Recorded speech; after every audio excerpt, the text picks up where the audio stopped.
Videobook, mata pelajaran prakarya, kelas 8, semester 2, bab 2, dengan materi konstruksi miniatur jembatan. Tujuan pembelajaran. Setelah mempelajari bab ini, peserta didik mampu, yang pertama adalah menyatakan pendapat tentang keanekaragaman teknologi konstruksi jembatan sebagai ungkapan rasa syukur kepada Tuhan dan bangga sebagai bangsa Indonesia. Kedua, mengidentifikasi jenis, bahan, alat, dan proses pembuatan teknologi konstruksi miniatur jembatan berdasarkan rasa ingin tahu dan peduli lingkungan. 3. Merancang karya teknologi konstruksi miniatur jembatan berdasarkan orientasi, ide yang jujur terhadap diri sendiri. 4.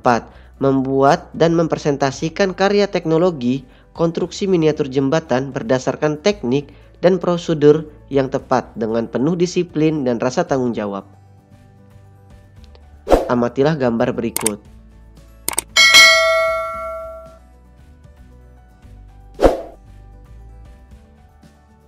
Teknologi konstruksi miniatur jembatan.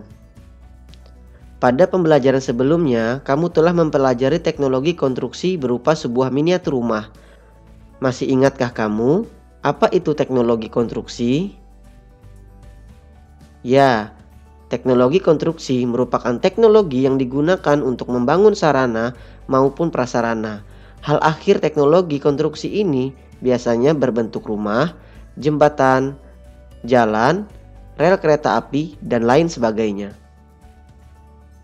Konstruksi jembatan, salah satu karya terpenting dan tertua dalam dunia konstruksi adalah jembatan.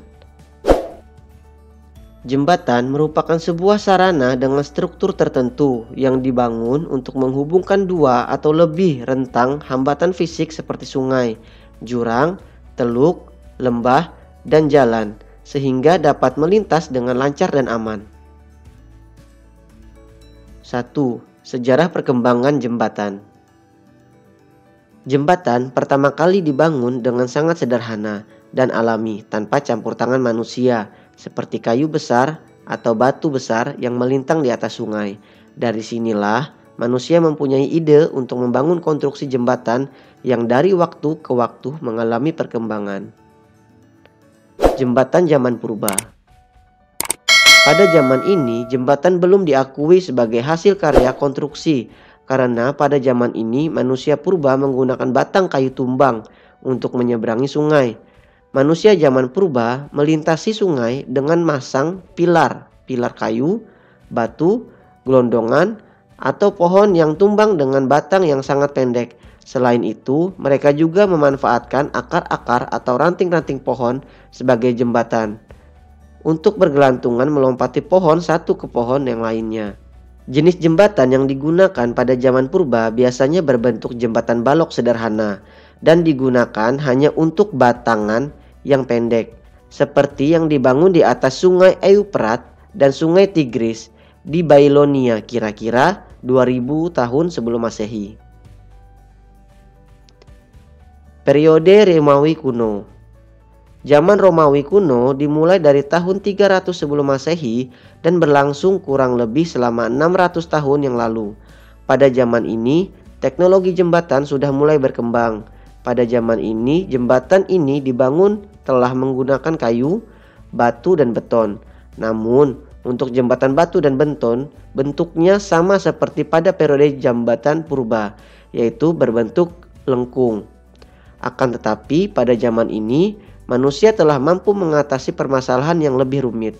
Pada zaman mereka membuat konstruksi jembatan yang dibangun di atas pilar yang berada di bawah air dan melindunginya dari bahaya banjir. Periode zaman pertengahan.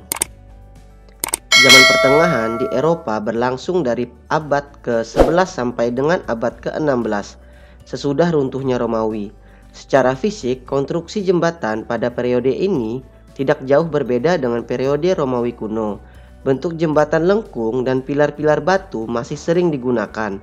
Pada jembatan periode ini, beberapa ahli mengatakan bahwa jembatan Rialto yang dibangun pada abad ke-16 di atas Grand Canal Venice adalah jembatan terbaik di zaman pertengahan dalam segi pengembangan teknik jembatan dan estetika. Pada jembatan ini, jalan raya menghubungkan dua ruas kawasan perdagangan yang mempunyai jalan masuk menuju jalur berjalan kaki yang dibangun dibagi tepi dalam suatu kesatuan konstruksi. Teknologi jembatan zaman besi dan baja. Periode ini dilatar belakangi adanya revolusi industri. Pada periode ini, jembatan besi dibangun dengan menggunakan prinsip-prinsip bentuk lengkung, terutama untuk jembatan jalan raya. Pada era ini sudah menggunakan cantilever pada konstruksinya. Pembuatan jembatan pada era ini menggunakan berbagai macam komponen dan sistem struktur baja, dek, girder, rangka batang, pelengkung, penahan, dan penggantung kabel. Jembatan besi pertama adalah jembatan Colborne Dyke yang melintasi sungai Severn, Inggris. Jembatan gantung. Periode ini dimulai pada abad ke-18. Pada tahun 1825 dibangun jembatan gantung Menai, Syrtis, Inggris. Konstruksi jembatan menggunakan menara batu sebagai pilarnya. Pada tahun 1851 mengalami kemajuan dengan dibangunnya jembatan gantung Niagara, Amerika Serikat. Zaman jembatan kabel Strait. Di Eropa, jembatan kabel Strait berkembang dengan baik selama 3 dekade. Jembatan ini memiliki keunggulan yang lebih baik dibandingkan dengan jembatan gantung. Zaman jembatan beton. Jembatan beton mulai terkenal sejak tahun 1856 dengan bentang terpanjang yang pernah dicapai 78 meter. Konstruksi jembatan ini menggunakan gelegar beton bertulang. Jembatan lengkung Sydney merupakan jembatan beton lengkung terpanjang yang pernah dibuat. Yang kedua adalah konstruksi jembatan yang ada di dunia. Jembatan tidak hanya memiliki fungsi untuk menghubungkan dua lokasi atau lebih, tetapi seiring dengan perkembangan ilmu pengetahuan, sebuah jembatan juga dapat dijadikan tempat peristiwa karena keindahan konstruksinya. Berikut ini adalah beberapa jembatan di dunia yang memiliki keindahan yang memikat para wisatawan.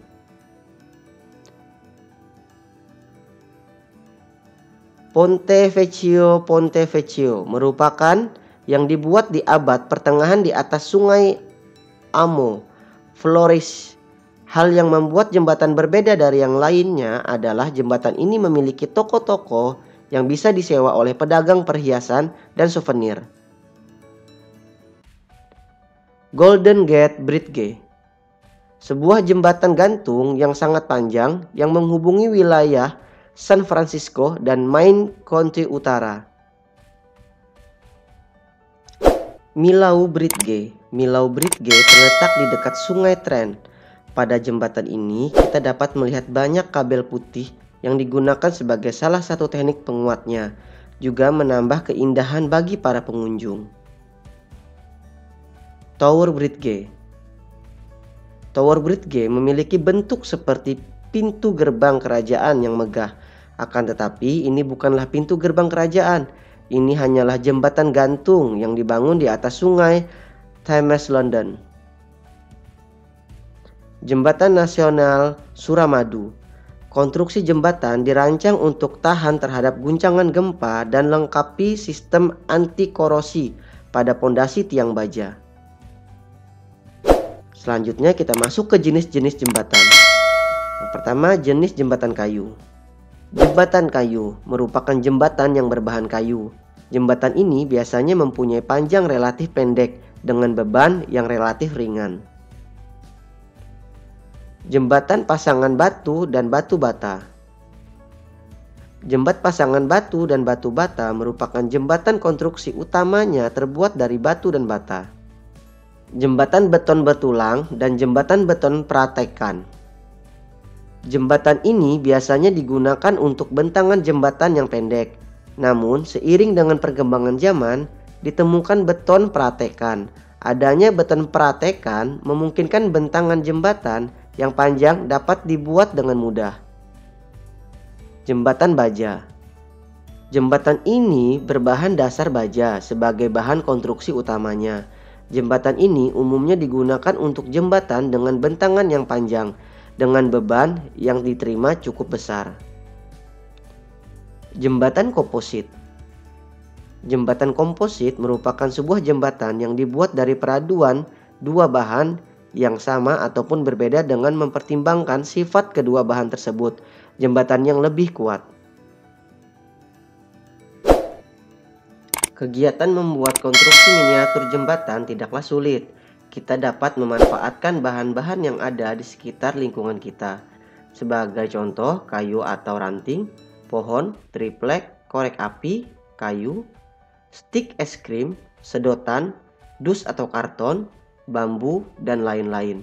Namun, sebelum kamu membuat sebuah miniatur konstruksi jembatan, terlebih dahulu harus mengenal bagian-bagian konstruksi jembatan. Bagian-bagian konstruksi jembatan terdiri dari dua bagian antara lain, bagian atas dan bagian bawah.